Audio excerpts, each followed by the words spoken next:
Você já se perguntou de onde vem tanta riqueza da musicalidade de Pixinguinha? É uma coisa maluca, não é? Bom, é bem verdade que o homem era um gênio, hein? Mas eu acho que isso por si só não basta, né? Porque eu não tenho dúvida alguma de que Pixinguinha tinha uma formação musical muito sólida, tinha um autoconhecimento da estrutura da música, sabe? Além, claro, de uma capacidade de raciocínio extraordinária e, é claro, uma inspiração divina.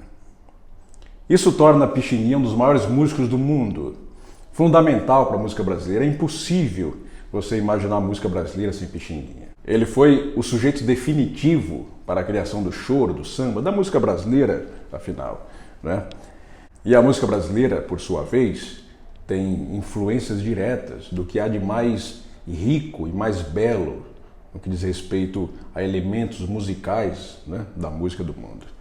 Podemos perceber em vários trechos, várias citações de músicas de Pixinguinha, os seus famosos contrapontos, né? Uma coisa muito semelhante à música barroca, ao que o Bach fazia. É claro que tudo com um sabor bem brasileiro, uma coisa que representa a alma do brasileiro, né? Mas a estrutura musical está ali, né? Tem a influência barroca, tem, por exemplo, o Ernesto Nazaré, né? Do qual eu já falei aqui também em outro vídeo. Nazaré teve uma influência direta da música romântica, do piano de Chopin, aquelas composições lindas, maravilhosas, e ele introduziu essas coisas na música brasileira, né? Você escuta, você sabe que aquilo é brasileiro, mas percebe que aquilo veio de uma influência externa, né? De uma formação de outra cultura, mas que aqui se transformou ao nosso modo, bem ao nosso sentimento. Eu resolvi falar desse assunto graças a um comentário de um dos nossos espectadores aqui do canal, falando justamente sobre isso, da semelhança de Bach e Pixinguinha, os contrapontos, as melodias, né? E é uma coisa muito interessante, porque percebe-se muito a influência de Bach na música de Pixinguinha, né? Não só do Pixinguinha, mas dos compositores brasileiros dessa época em geral, sabe? Podemos perceber nas músicas de Anacleto de Medeiros, né? Os arranjos muito bonitos, né? Sofisticados, com contrapontos. O contraponto é uma técnica musical de uma melodia sobrepondo outra melodia, uma melodia completamente diferente, né? Aliás, às vezes mais de uma melodia, 2, 3 melodias, né? Ali se conversando sem entrar em atrito, sabe? Sem entrar em conflito uma com a outra, sabe? Isso exige um conhecimento tremendo de música, né? Mas quando é bem feito, quando é feito com conhecimento, com inspiração, é uma coisa belíssima. Vide a obra de Johann Sebastian Bach, né? E o Pixinguinha seguramente ouviu muito isso, estudou muito as partituras, né?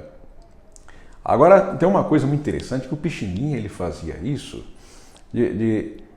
às vezes, claro, ele escrevia um contraponto, mas eu acredito que na maioria das vezes aquilo era feito de improviso, sabe? Porque você escuta diversas, né, versões de Pixinguinha tocando uma tal música dele, e cada vez ele toca diferente. Ah, Pixinguinha, vou tocar tal música, e ele pega o saxofone e começa a fazer contrapontos, né? O Pixinguinha começou como solista, né, tocando flauta e tal. Mas aí ele acabou passando para o saxofone e deixou a melodia principal de lado, né, que ele fazia na flauta, para fazer os contrapontos, para fazer outra melodia, fazer harmonização, fazer aquele desenho harmônico, né, com uma segunda melodia sobre a primeira. Uma coisa linda aquilo, né? E fez dupla muito famosa com Benedito Lacerda, talvez a maior dupla da história da música brasileira, Benedito Lacerda e Pixinguinha. Benedito Lacerda tocando flauta, um instrumento antigo de Pixinguinha, e Pixinguinha ali costurando pelo meio com aqueles contrapontos maravilhosos. Aliás, eu gostaria de colocar um trechinho aqui, vamos fazer uma audição musical, aqui vocês estando em casa, tá, né, bem à vontade, vou colocar uma música para tocar, nós vamos ouvir juntos aqui, certo?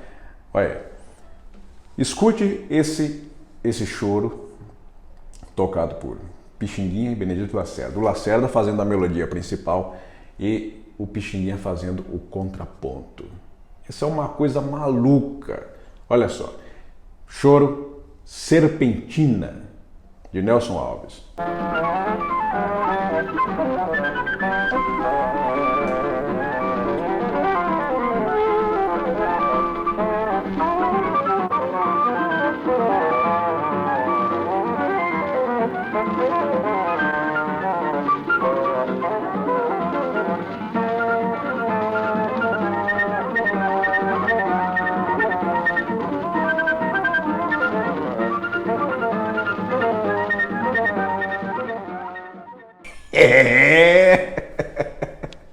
Rapaz, já pensasse num negócio desse?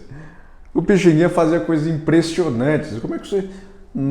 E é difícil até prestar atenção na melodia principal, porque os contrapontos são tão bonitos, são tão bem feitos, que parece que quer roubar a sua atenção, sabe? Mas sempre uma coisa somando, sabe? Não era uma concorrência, não era mostrando que ele era virtuoso. Não, aquilo é tudo em prol da beleza da música, como um grande mestre musical faz, né?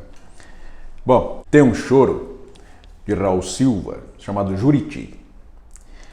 E o Pixinguinha faz o contraponto, tudo, o Lacerda solando, né? A música inteira, o Pixinguinha brilhante fazendo aqueles contrapontos. Mas quando chega na primeira parte, para fechar a música, porque o choro, não sei se você se lembra, eu já disse aqui, o choro geralmente é dotado de 3 partes.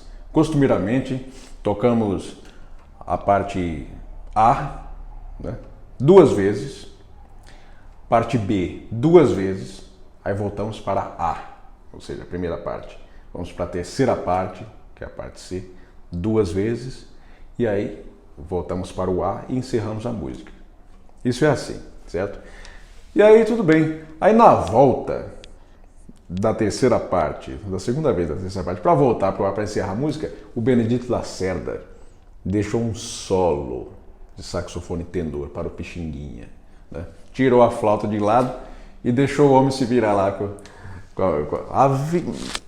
Escute isso, preste atenção nisso aqui. Eu vou colocar o finalzinho, o trecho da terceira parte, né? E aí, voltando para a primeira parte, o Pixinguinha improvisando. Mas é demais, é demais.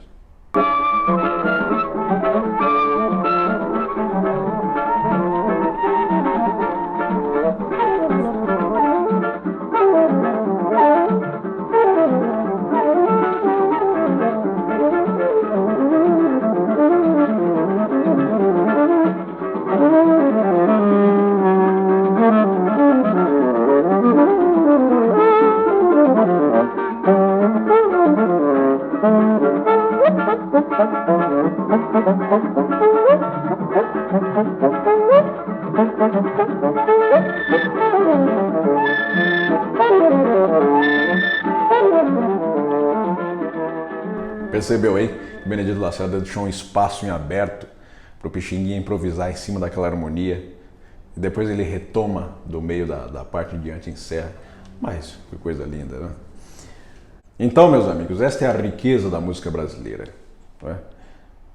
Cheia desses elementos musicais maravilhosos, do que há de mais rico, da música clássica, música barroca, período romântico, o que há de mais importante nós absorvemos e transformamos aqui bem ao nosso modo, né? Misturando os elementos rítmicos da música africana com todo esse swing, com toda essa malemolência, esse gingado todo, não é verdade?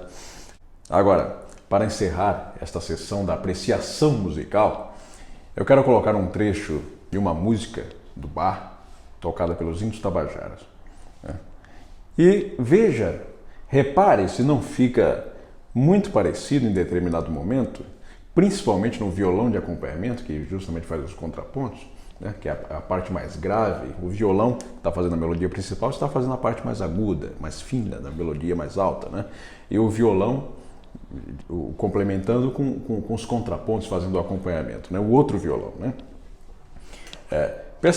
Perceba como parece, como é semelhante com a linguagem musical brasileira, o choro, né? Por exemplo, essa rítmica aqui, não só a rítmica, como a disposição das notas da melodia, daquele choro soluçando, e Cândido Pereira da Silva, o Candinho do trombone.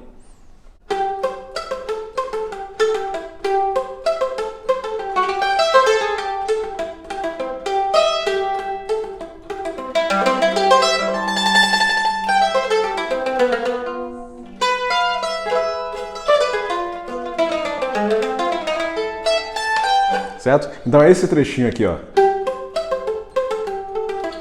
Repare, você conhecia os índios tabajaras? Se você quiser saber mais sobre eles, você deixa aqui nos comentários. Olha, fale sobre os índios tabajaras, gostaria de conhecer e tal, não sei o quê.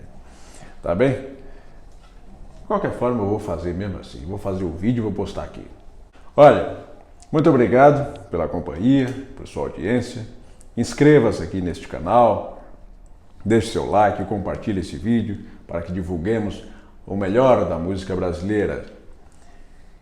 Um grande e forte abraço.